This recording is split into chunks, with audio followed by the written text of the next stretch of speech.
So today we're going to be talking about this lovely book called Monsters in the Garden, which is a New Zealand anthology of science fiction and fantasy, but it's also kind of, I like to think of it as a portal to a whole lot of different places and ways of thinking about the world.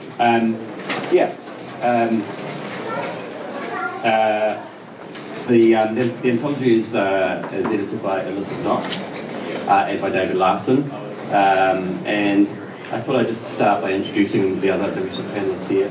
Let's start with Elizabeth.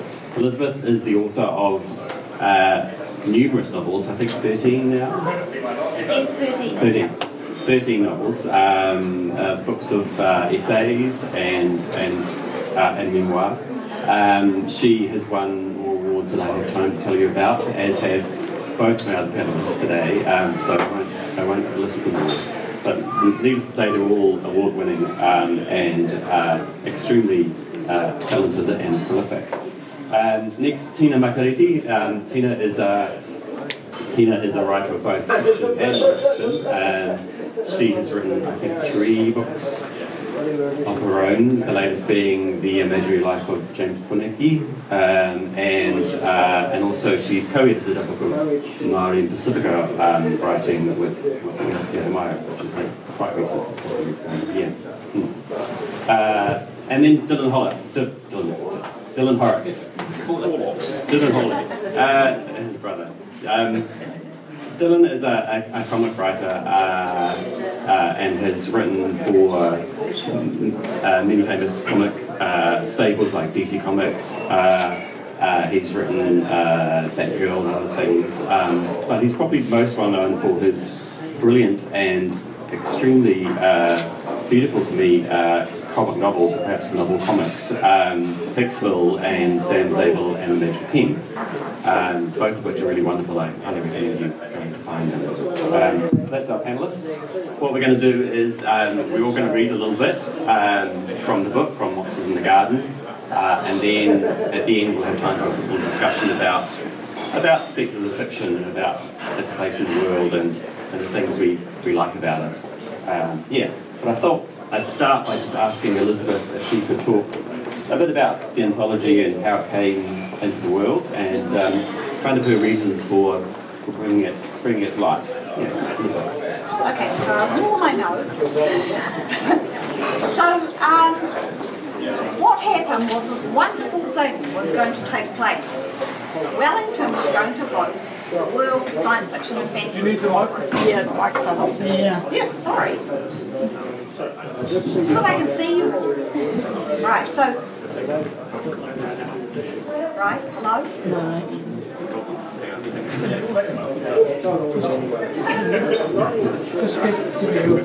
Hello, all right. Yeah, great. Okay, so 2020 was supposed to be the year which the World Science Fiction and Fantasy Conference, the famous WorldCon, came to Wellington. So when I first heard that it was going to come, apart from being absolutely delighted that I could finally attend one, because suddenly they made it easier for me by kind of, prompting it in my lap, so to speak, I thought, well, wouldn't this be a good time to do an anthology of New Zealand science fiction and fantasy? But I was specifically thinking that there will be a lot of activity around WorldCon, that there were people who were dedicated publishers of science fiction and fantasy who would be producing books, and indeed it was a very big year for science fiction and fantasy through a number of little presses who do science fiction and fantasy. So I thought, wouldn't it be interesting to sort of trace the vein of literary non-realism in New Zealand books? And because I write fantasy, I write science fiction, I write horror, but I'm always writing literary fiction at the same time, and I guess that's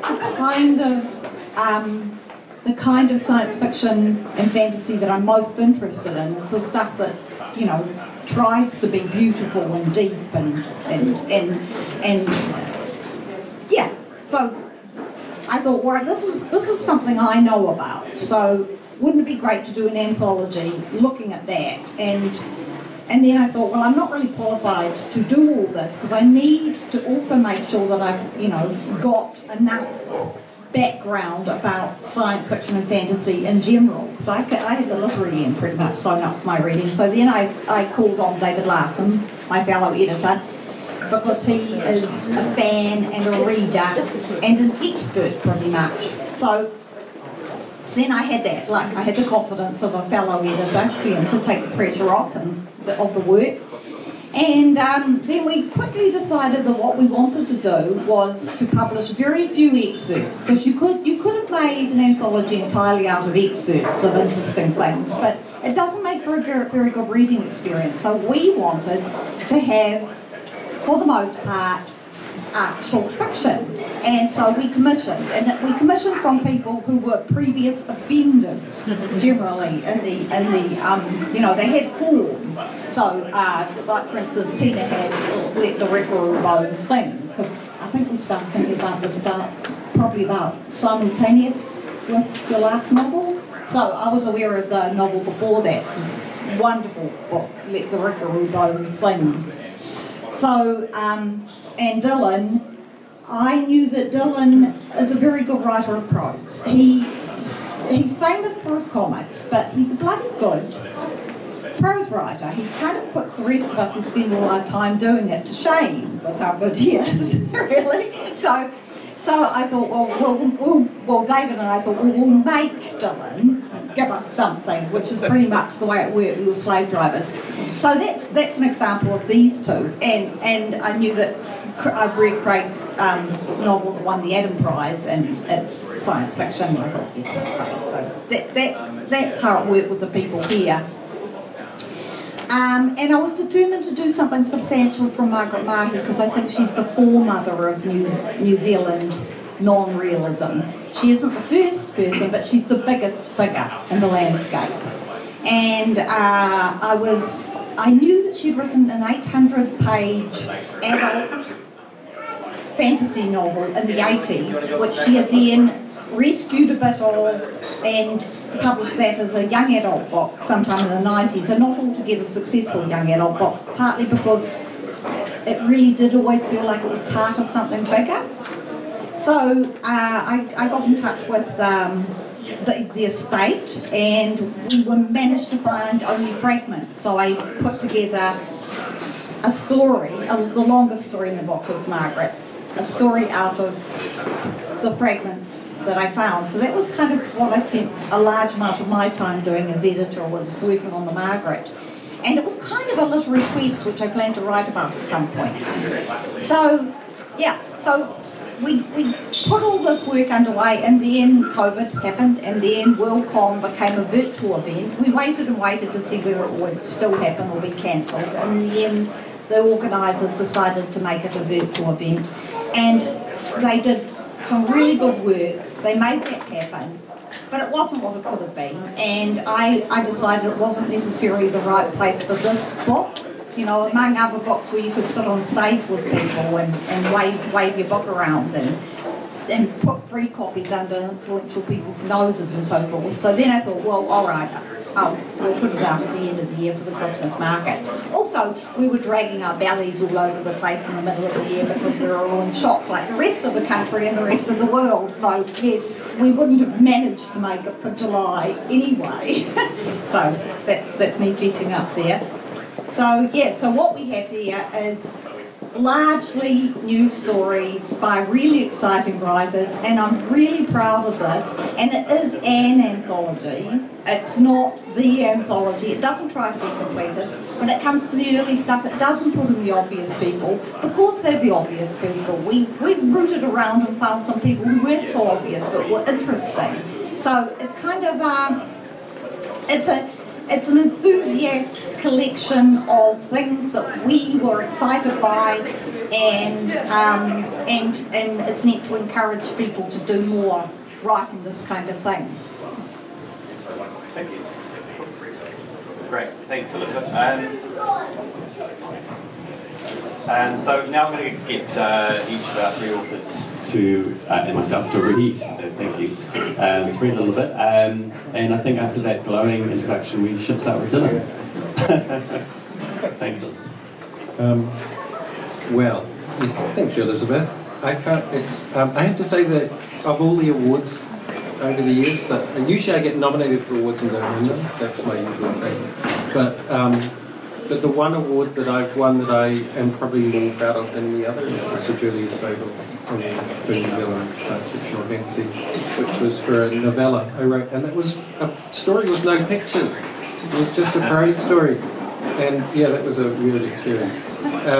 So the story in here, I actually started writing this story a long time ago when I was in my early 20s, but I only finished it when Elizabeth and David forced me to last year. And I should warn everyone that it's probably the darkest, most violent, most gruesome story I've ever done. I usually don't write really dark, but this one really is very dark. And there's quite a lot of blood and nasty stuff in it. So I've selected 2 little excerpts I could read from it, and I thought I'd let you choose between them. So you've got a choice between blood or I guess kind of a little bit of magical romance. So do you want blood? Shall we have a vote? Yeah, hands up for blood. Blood. All right, okay, it's a bloodthirsty ghoul. What about magical romance? Oh no, that's the winner, right? Okay. Well, I'm with you on that. That's my usual choice would be that. I should warn you that the romance is secondary. Anyway, okay, so this is the opening sequence of the story, which is called The Parisak's Tulips. I was so much younger then, squinting in the fierce desert glare, creasing the skin with lines that have since become permanent, the scars of age. I had travelled for a week across the empty sands, shrouded in a sweat-stained cardinal robe, heavy with heat and thick with dust. Every day, the shining white sky. Sunsets so vast and violent they terrified me, like a funeral pyre for the world, a curtain of flaming clouds that rose and billowed and raged and then, in a single breath, faded into darkness. At night I shivered in the bitter cold, afraid that morning would never come, that I was lost, that the garden was alive or had been long since buried by the restless shifting dunes. And then on the 8th day I found the Parisak's tulips. Blood red, their petals delicate and fresh, standing 3 feet high and perfectly still, row after row for as far as I could see. And all around them the shimmering desert, the heat like a beast raging for its prey. I remember the smell, sweet and strong.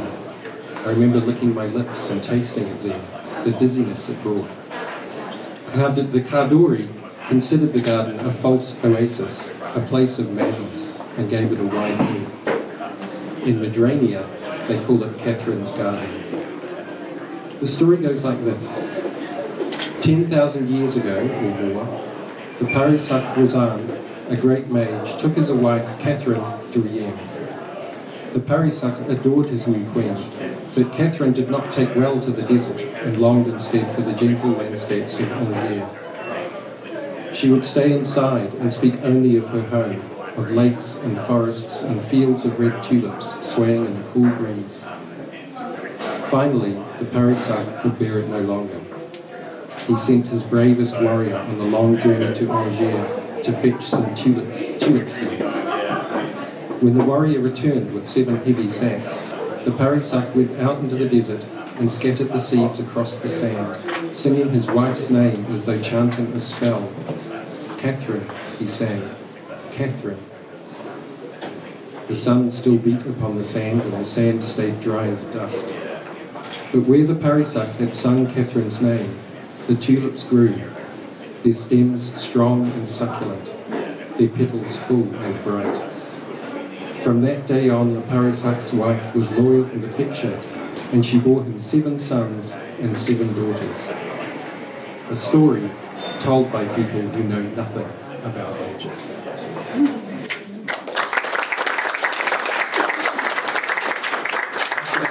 It's it's all downhill and blowing up. Excellent. Tina, I think we'll ask you to read the piece.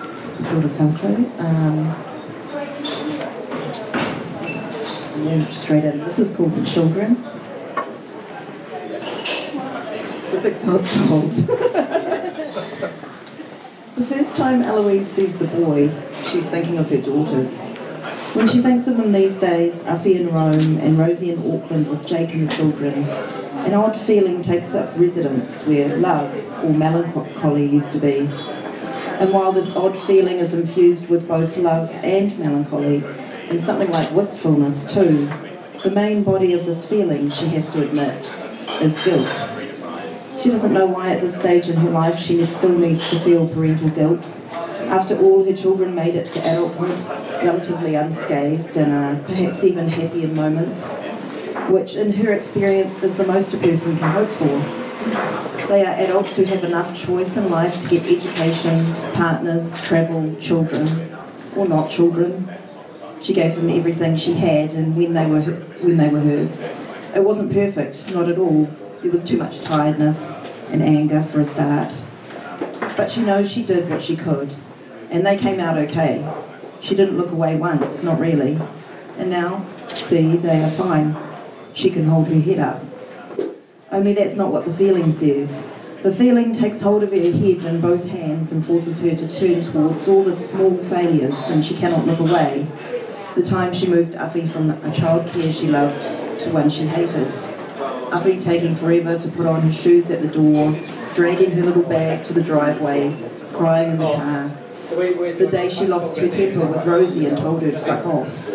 Rosie's 10-year-old mouth, so unrepentantly vicious a moment earlier, locked in an O. At times both of them were total bitches, and she's yelled at them to stop being bitches. There's sudden and accusatory silence. The day their father left, because she had finally realised he was no good for her, or them, their small broken hearts in her lap. When she first sees the boy, she thinks he is simply some manifestation of this guilt, a ghost of her feelings perhaps. She sleeps little and is often overwhelmed by waves of heat and sweat. They didn't tell her hallucinations were part of being menopausal. Then again, no one told her anything except cliches. So it doesn't shock her as much as she might expect when he comes to stand beside her while she's doing the dishes. She has made the sink quite foamy and has her hands soaking in it, and the warmth makes her sleepy. And now she realises she is not alone, though she is not sure how much substance this boy has. She can sense that he watches her with an amused focus, tracing the movement of her hands, looking to her face and back.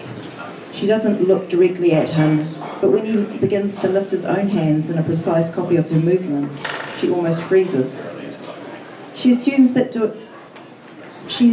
doing so will make him disappear, poof, and while it's unsettling, there's a strange pleasure in his being there, so she continues. Her very own mystery, even if he is just a sign of impending madness.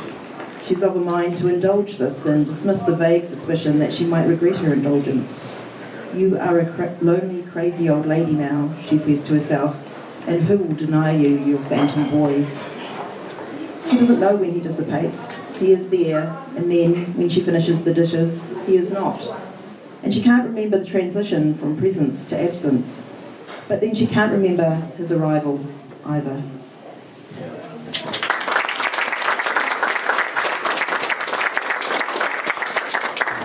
Great. Elizabeth. All right, so I was so busy editing the book that I didn't do a news. Oops, sorry. I was so busy editing the book that I didn't do a news story. So this is from Aotearoa, which I did not get from Avatar because the story predates it. There was a collaboration between New Zealand physicists and writers some, about 15 years ago, called Are Angels OK? And this story is from that. And I'll just read it. The beginning. Aotearoa. Naming rights. This story is more about family than time travel, So I'll start with my very particular grandmother. Grandma McAllister understood that her children had a duty towards her. None of them could ever manage to do the right thing by mere warmth or informality. There were things they just had to do, and they had to work out for themselves what those things were. For everyone in Grandma's life, family especially, there was an obstacle course of polite homage beyond which she waited with open arms. My mother was always reminding my father, "You have to call her. If she calls, it won't matter how pleased you sound to hear her voice." It was impossible for people not to feel that they'd neglected Grandma. The general impression she gave was of a woman who had been let down and had lowered her expectations. And still, on and off throughout the last quarter of her life, she let it be known that there were conditions she set which must be met. One condition was that the first son of each generation must be named Andrew. In the preceding 3 generations of Grandma's husband's family, there had always been an Andrew. It wasn't a tradition of her own family, so perhaps that was why she was able to defend it with righteous inflexibility. My father hadn't any investment in going against his mother's wishes. Besides, he was the second son and his name wasn't Andrew, so there wasn't any danger of his having to share a name in a house with a junior. He and my mother quite liked the name, and when they were expecting, they agreed that if it was a boy, they would call him Andrew. My name is Andrew McAllister, but I'm a second-born son, and I have an older brother whose name is Mark. Lying on the lecture circuit. A couple of months ago, I was at a conference with my colleague Tamara Glenbrook. Tamara and I are a double act. We deliver a 2-part lecture. I go first. My talk is about the deity and is adapted to the public facts, the palaver, the mystery and miracle of its existence, what it might mean that the deity exists, how we had found it, how long it had been there, where there is, what we mean when we talk about there. I don't want to collapse my story into the terms of my talk, but there is tricky because the deity is a wormhole. My presentation includes a graphic of what we once imagined a wormhole might do to visible energy, the aura of its appetite. Everything in space is beautiful. An audience of lay people will sigh at a photograph of the horizon of the sun or of the Horsehead Nebula. They sigh at the idea of the deity, what they can't see, the small vortex that creates a ripple in the gravitational field of the solar system, a veil over the Ark of the Covenant. My presentation includes diagrams of the kind of wormhole we think the deity might be, a folded flat sheet of space-time with a 2-ended funnel milling through both surfaces, connecting distant places and times. To tell the truth, I never couple the words place and time in my lecture.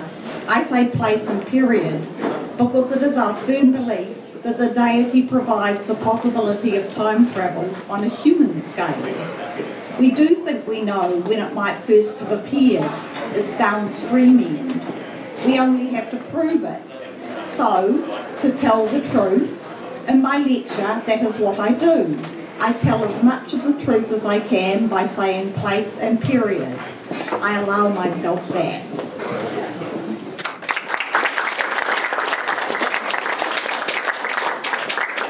Thanks, Elizabeth. So now I need to introduce myself, which is odd. The story I wrote for the Anthology, I was keen to write a ghost story, but I wanted to write a ghost story that was more about a haunting of a place rather than some person being haunted. And the way I kind of approached it was I had this place in mind from my childhood, and I wanted to have a young boy going out and having an adventure, and for the adventure to go in a strange direction that he wasn't expecting. So that's kind of what happens. So this little bit is the young boy whose name is Livy, and he has gone out in the dinghy by himself one day for the first time, and he's exploring the coast. And he's gone off into the bush after he's anchored the dinghy, and he's encountered a strange little hut inside of which he's found a cage, inside of which is a possum. And then shortly afterwards he encounters another young boy, and this is just an section of things that happen after that when things start to go a little bit odd. Okay, so I'll just read this a little bit. Rodney moves with an awkward quickness, a curious stumbling flick of his legs, but his paces are long, and Libby has to break into a jog every few steps to keep up. Rodney looks back at him once or twice, but doesn't speak, and makes no attempt to slow down. The possum's gone still again. There's a smell dribbling up from it, sharp and needling. The track's narrow and rutted with tree roots, and heads in the wrong direction, away from Lion Rock. But then Libby hears the sea again, and sees the beach. They've come down further along the bay, the track petering out into husky grass. In the bay, the same boats are fishing, and the ferry is making its way up to Carwell. Rodney seems more ordinary on the beach, a boy, like him, in clothes that don't fit well. Libby walks ahead, the dinghy is still tight to its anchor, and he wants to get to it before Rodney can, and stop him from taking charge. He's well ahead by the time they reach the anchor and starts digging it up straight away, nodding at the well-named knot in the rope. He needn't have feared Rodney's interference. He makes no move to help Libby load the cage on board, or pull in the anchor, or push the dinghy towards the water. Libby nudges the boat into the waves. The sea is lively now, and the wind fresher, but once they're around Lion Rock, it'll be an easy row home. Rodney comes down the beach and climbs over the back of the dinghy without speaking a word, positioning himself next to the cage on the back seat. Libby gets behind the stern and gives it a shove as a wave comes in, soaking his shoes and shorts. He scrambles over the side and takes the middle seat. "Watch it," says Rodney. "Don't get me wet." Libby half swallows an apology and makes sure not to meet Rodney's eyes. You can tell he's being watched, and it makes his first few calls awkward. The dinghy's spinning in the water. Rodney makes a noise, a half snort, a half laugh. Libby pictures his granddad rowing, tries to match his strokes to the image in his head, and slowly the dinghy really steadies and heads out of the bay, angling towards the calmer water beyond Lion Rock. He looks up at Rodney, who's bending over the cage, intent on what's inside. Libby concentrates on his rowing. "This boat of yours leaks," says Rodney, moving his foot through the puddle of water in the bilges. "It's never sunk. Bloody hope not. I hate swimming." "How can you live here?" Libby thinks. "I hate swimming."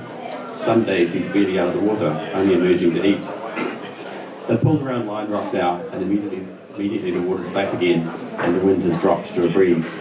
It's enough to cool Libby, and he's moving the dinghy along well. Rodney's looking into the cage again, and then he meets Libby's eyes. "Hey," he says, "want to have some fun?" "What do you mean?" Rodney screws up his face. "You don't know what fun is. Are you stupid?" "What sort of fun I mean," says Libby, trying to keep his voice even. He'd like to slap the grin off Rodney's face. "Take us out a bit further," says Rodney, looking in the direction of Blue House, where the water's a bit deeper. "Why?"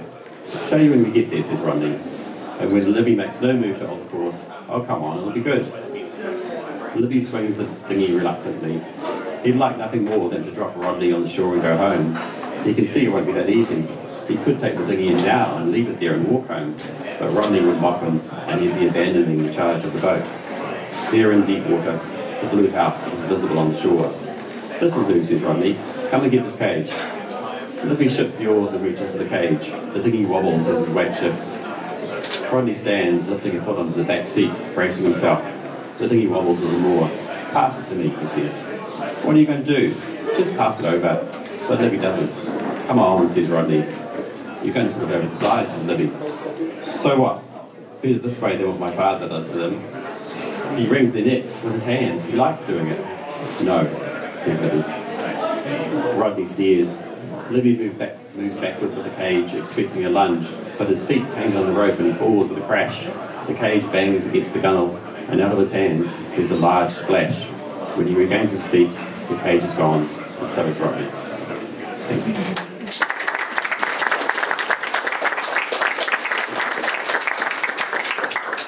So it's probably a good place to start from. I was going to ask a question of your... in the anthology there are a lot of ghost stories, mine is one. There are many others. And there is also a fair amount of thinking about and speculating about death and what might come after death, and also about the creation of new life. And I wanted to ask whether you thought there was a particular reason why we seemed, speculative fiction maybe, is slightly obsessed with life and death and with what happens and what doesn't happen. Tina, do you want to start? You've written kind of a ghost story, although at one point they don't really seem to be ghosts. Yeah. Well, yeah, no, it's quite strange because I think they're a ghost of something, but they're not ghosts. And just actually today, this moment, I've kind of actually realised one way of thinking about it in relation to one of your other questions about who we read or read in this genre. I don't even know if I like that word genre, but anyway, big conversation. To explain what the heck I'm talking about to all these people who haven't actually read the story, these children start turning up at this woman's house. It's first this boy and then these other children start turning up. And actually, in my mind, it was always children who, they hint but never really get, she can never really get out of them exactly why they're there. But she knows they're future children, not past children. And I think, for me, it's actually a climate change story, although climate change is never actually mentioned in any way. And then I just thought, well, actually, the writers that I think of, I'm getting to the death question, actually. People like Kitty Hume and Alice Walker, who you would think of as speculative fiction writers, definitely Atwood, and skip to your other question, but it comes back around to thinking about ourselves as ancestors, as children, and actually thinking of these future children and thinking the ghosts aren't just behind us, speaking in the kind of way at the Western society, they're not just before us, they're not just in the past, they're in the future too. And so I hadn't actually articulated that thought to myself or anyone else until now. Refugees, I think, something like that. Yeah, refugees and from the future, sure. Refugees, And weirdly, so I think the stuff that I write and the stuff that I like to read doesn't do a heck of a lot of differentiating between life and death. And I find it quite hard to be concerned about death as some kind of barrier. So I always find it quite weird, with Echo who sings, there is a character who is not alive, but I've never really thought of that as a big difference. Like Elizabeth and I talked about, had a conversation once about that, about people reading that character as not a character, as a symbol or a spirit or something. But it was never that way for me, so I have a weird relationship with death, and maybe that's why I write that, because it's not that big of a deal to me. It's just there, it's just part of life. So the future dead, the past dead, it's all in us alive right this moment. That's so interesting. While you were talking, it reminded me very much of part of Ursula Le Guin's Diversity Trilogy, when one of the books they discover that the very act of creating the land of the dead, which is a big part of the book, has somehow broken the world, and that only by kind of getting rid of that separation between the dead and the living can they fix the world again. So it's nice to think that. It sounds right. Yeah. Ursula's very wise. Yeah. Dylan, what about this pursuit? Your character is obsessed with pursuing eternal life because they're young and they think death is this great horrible thing that they want to try and escape from. Yeah. She's not so much trying to achieve eternal life as she's terrified of death. And her entire life is dedicated to trying to remove death from the equation for herself, partly because of her background. But I feel like in a bigger picture, in response to your question, to me fantasy has always been, it's been a kind of religious genre. So echoing what Philip Van once said, which is that fantasy is always in some sense religious. And I've been a lifelong atheist my entire life, even when I wanted to believe in God or something spiritual, and I've tried, it just doesn't work. It's like I've trained myself not to. But fantasy was always the genre I went to experience that feeling of living in a kind of sentient world which is governed by values and meaning and feeling, not just by the raw laws of physics. And so it doesn't surprise me that fantasy is a genre that people go into to explore things that we've traditionally explored through religion and spiritual belief, and a relationship with realities that seem secular. It's a genre that turns up as a genre when people start talking about fantasy and science fiction and horror and everything as being a kind of a separate and a false representation of reality. It turns up after the Industrial Revolution and the Age of Reason, talked about that way, whereas in earlier European society, even right through Shakespeare's time, and also in other societies, these things were separated. So I think it's the Age of Reason has a lot to be said for it in terms of kind of really foregrounding science. But the Age of Reason when it was given birth to, it came out with a monster, which was industrialisation. So it should be taken with a pinch of salt. So yeah, and ideas about being able to say, well, that's over there and it's not real. That's actually a very recent worldview, and it's not universal, even now. I think if I can comment on that, it's really interesting that the study that's been done in the last 10 years into Newton and his complete obsession with the Kabbalah and theology. So we know him as the greatest scientist of that time, but actually he spent far more time looking into the weird and the wonderful in search for the philosophy stuff. Yeah, that sort of ties partly into my next question, which is at VUP where we've been talking a lot about finding ways to encourage diverse voices in fiction that we publish, and stories that we publish, and in poetry.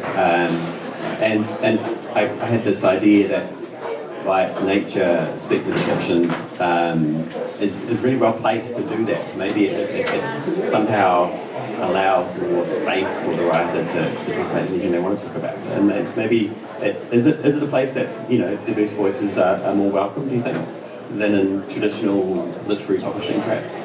It's a dangerous question, possibly with Fergus in the audience, but anyway.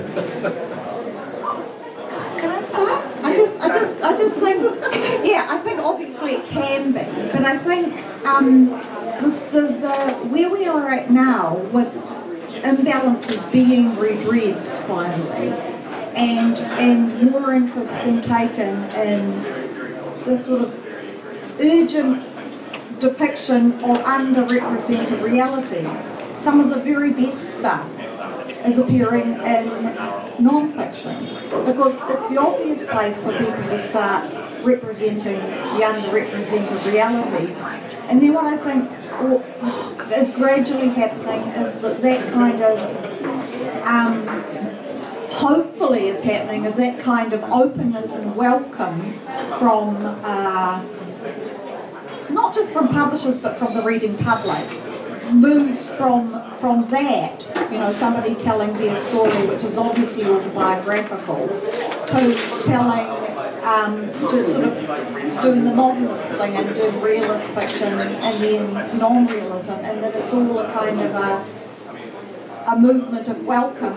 But non-realism, I think, really traditionally welcomes anything, because it makes up its own rules, hopefully.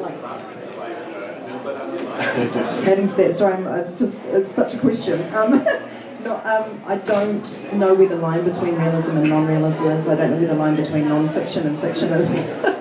And I certainly don't know where the line is between these, the different genres that sit within speculative fiction. Does it have... It has, yeah, I agree with Elizabeth, it has the capacity to do that. Does it do that now? I don't think so, but I think the more ways we can find to say things that are really hard to say and nuanced, and there are certain things we can't say with realism that we can say with speculative work. I tend not to give it a name, but yeah, I'm just thinking of other writers who are like, here's a complex problem. If I try and talk about it now, here, what we would call realism in this moment in time, that's just a whole world of problems, so let me put it in a speculative universe where I can talk about these things. That's really cool. And I think it's definitely growing, but it hasn't, thus far in New Zealand, it hasn't quite coalesced into a place where you'll find the involved yet. But I think it should. I mean, I think everything should be. It's a smaller tradition anyway in New Zealand than sort of non-realist one. So. Dylan, there's this idea that I've heard often that speculative fiction is just escapism, and I think it's often kind of characterised as escapism. Not that there's anything wrong with that. Getting away from things sometimes is a great boon. But I'm reminded of something that I think was you said when you were talking to Dylan McLaughlin at Lit School a little while ago about the way stories about imagination and the way fiction can prepare us for interpreting what's going on in the real world. Like if we develop a sense of what a good story is or what a good storytelling is, then we are somehow more equipped or better equipped to interpret all the things that are in the real world. So that's not really a question, but do you feel like do you have a problem with that label of escapism, or do you celebrate it? I guess it's kind of it's required that when escapism comes up in this context, you have to quote Tolkien, who said the only people who really don't like escapism are jailers, and he distinguished between the escape of a prisoner and the escape of a deserter. And I think a lot of the criticism of escapism in literature is targeting what people see as deserters. You have a responsibility to address the real world that we're in right now.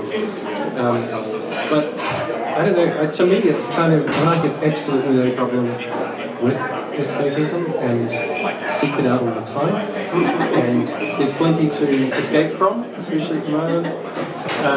And I actually think there's a lot of value in it. I think we discover a lot about ourselves when we explore the fantasies and daydreams and wishes we have, and including the problems with them, because they're always problematic. But I think I see, like, fantasy is my big obsession. I do read a fair amount of science fiction, but fantasy is the genre I'm really obsessed with. And to me, the term I would use for it rather than escaping is exploring. But to me, it's an exploratory genre. And you're exploring the worlds inside us and the worlds that we dream of and the worlds that we're afraid of and all of those things. But that act of exploration, we're exploring partly unknown territory, even though it's in some ways, to me is incredibly valuable. Yeah. Elizabeth, and I was thinking about this, what Dylan was saying in terms of a New Zealand context. There is obviously a very strong tradition of realist fiction here. But I think one of the things you found when you were doing the anthology was that there was also quite a long history of, non-realist fiction here as well. But maybe we haven't yet paid enough attention. Yeah. Gosh, I don't know that I've got anything to say about this.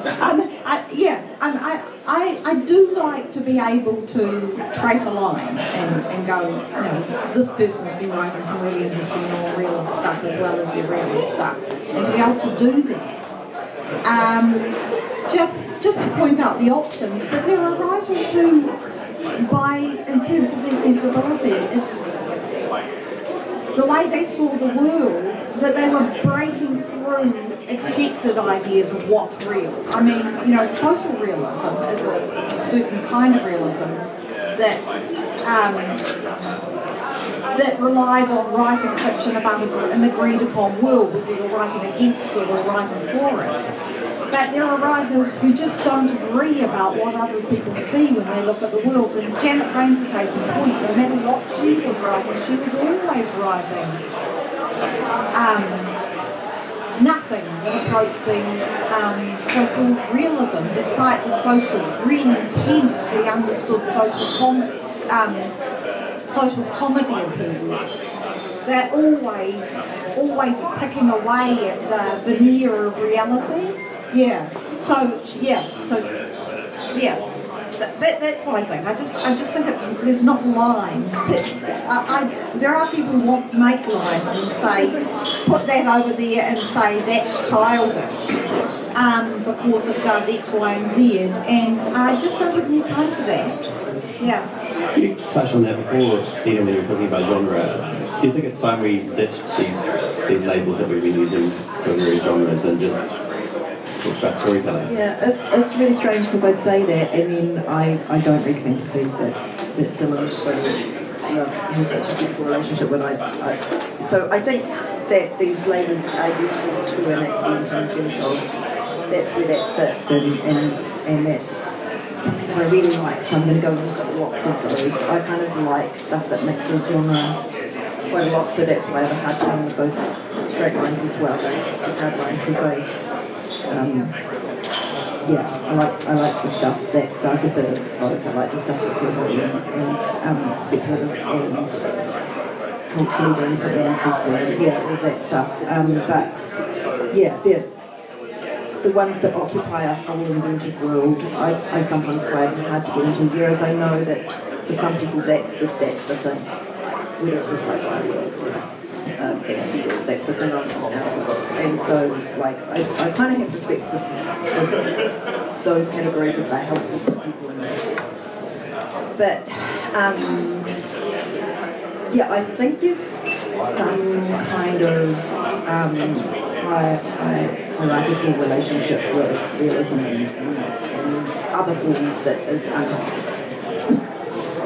Yeah, I think you might be right, and I wonder if maybe the real use of genres in the end is just to help fans find stuff that they like and read more of it. I'll just briefly defend genre, even though I spend a lot of my time pushing against genre categories.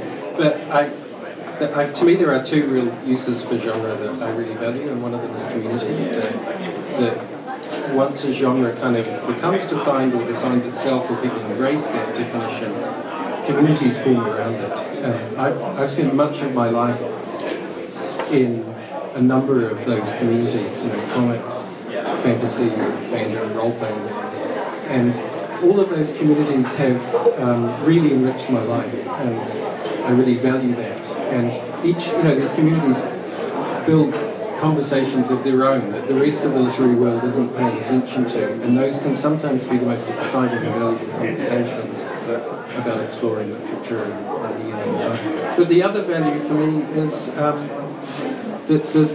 the literature itself within a genre becomes a conversation that's responding to other people working within that genre in the past of the genre, and you get tropes and conventions and cliches, which I really value. I really enjoy finding writers who've taken familiar cliches and instead of rejecting them or turning them upside down or subverting them, they simply have burrowed deep into the heart of what makes those really valuable and precious and pleasurable and revealing. And I really love those writers, and it feels to me like that's something that wasn't valued for a long time. To me, it's a really important thing. Yes, when I meet people who say they're subverting genre, that's your intention. Someone writing something, they say, I'm subverting, and I always start going a bit cross-eyed, saying, no, look at what's there. Look at what it can do. Yeah, which is probably my principle of writing, looking at what's there and what it can do. But yes, for my own part, I occasionally like to jam together a whole lot of genres. Just see how they can rub up against each other and get some familiarity. So, yeah. A quick question: Do you feel that way about the Absolute book, your latest book? Is that that's the obvious book at the point. Yes, it's principally it's fantasy, arcane thriller, and a recovery narrative. That's a nice broad point to it. Yeah. So just a little story. When I wrote Once Upon a Time in Aotearoa, which was my book of short stories, I never heard the term speculative, and I didn't know until I actually got nominated for one of those awards, which I didn't know. I think that's what it was, that I was even in that area. So that's how insignificant genre was to me until that point. I honestly didn't think what I was doing was a particular thing, and I probably still don't, but there is very little. Like it's really nice that people sort of, yeah, it's so interesting, and that was simply because, you know, there was the occasional alien and dead person in it, and you know, so you know. Unfortunately, we're rubbing up against the end of the time. I did want to ask each of you to, since we're in a library and it's full of beautiful and wonderful books, to recommend one or two people, speculative fiction writers that you, maybe that were formative when you were young, or that you found later on and that your work, or you just like. Yeah, so go first. Okay, this is my last. I mean, obviously, as a New Zealander, everyone should read Margaret. Ursula Le Guin is God. The person who turned me into somebody who made no distinction between the fantastical and the sort of deep literary was the Russian writer Mikhail Bulgakov, and just one book of his great book, The Master and Margarita, which has the devil in it, and Pontius Pilate, and Russian poet societies in the late 20s, and commissars and impresarios, and a giant black cat who likes to hang on chandeliers and jewels and people. So that book in particular turned me into the writer I am. I read it when I was 16.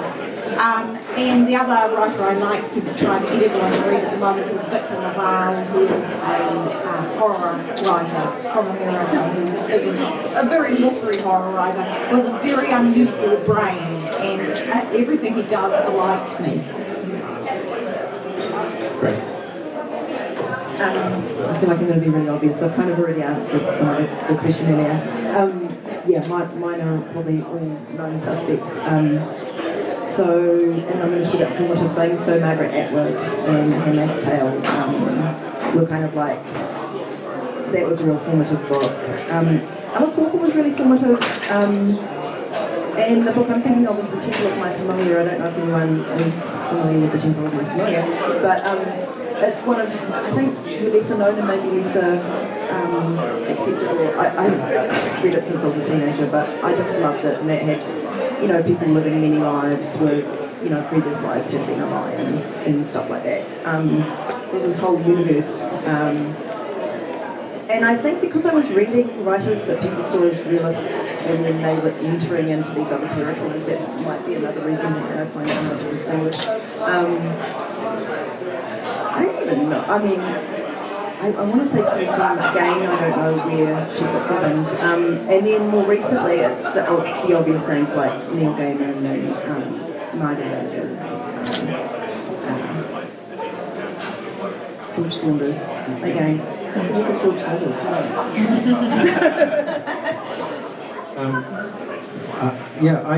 I've been listening to a role-playing podcast, and they have this great feature I really like where they ask people to name their first, their last, and their everything. We're talking about games, but I'll do it for authors. I think the first authors that really got me hooked on this were the great tradition of British children's fantasy writing in the 60s and 70s. People like Alan Garner and Penelope Lively and Susan Cooper. Those books still to me are like the quintessential daydreams that I obsess over. And then my last, the book I'm reading right now is Kim Stanley Robinson's Ministry for the Future, which is doing really strange things to my brain. And it's a climate change novel, which starts about now and moves forward. But someone said, I always find hard science fiction hard to read. And I thought, it's not really hard science fiction, it's kind of hard policy fiction. He's confronting that question, or rather that assertion, that it's easier to imagine the end of the world than the end of capitalism. And what Robinson is trying to do is really take that head on and say, well, can I imagine an end of capitalism that prevents the end of the world? But along the way, it's hard going. There's some really heavy stuff in it. And the opening sequence will haunt me the rest of my life. but it feels incredibly urgent and really important. It's like an intervention in a climate change discussion. It's not something. So, but my everything that I've mentioned before is Tolkien, and that's because when I first read Lord of the Rings, I guess I was about 12 or so, it felt like I'd found the Bible. You know, it was my doorway in. I found the secret door into that other reality, and it felt so much like a fully realised alternate reality. And it's, to me, Tolkien's writing is elegiac. It's a novel about the experience of having lost the ability to see the world as a magical place and a spiritual place.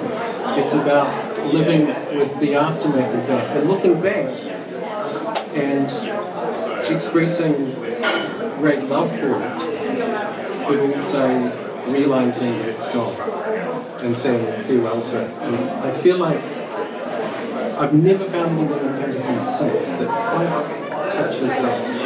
There's a few people like Joe Walton who kind of get to this. You know, they are exploring some of the same territory.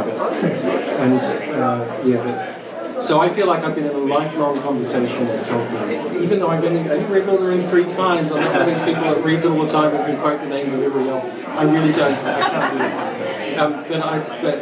But whatever it touched in me as a 12-year-old, I've been in a conversation with it ever since. With all its problems, with all its conservative politics, everything.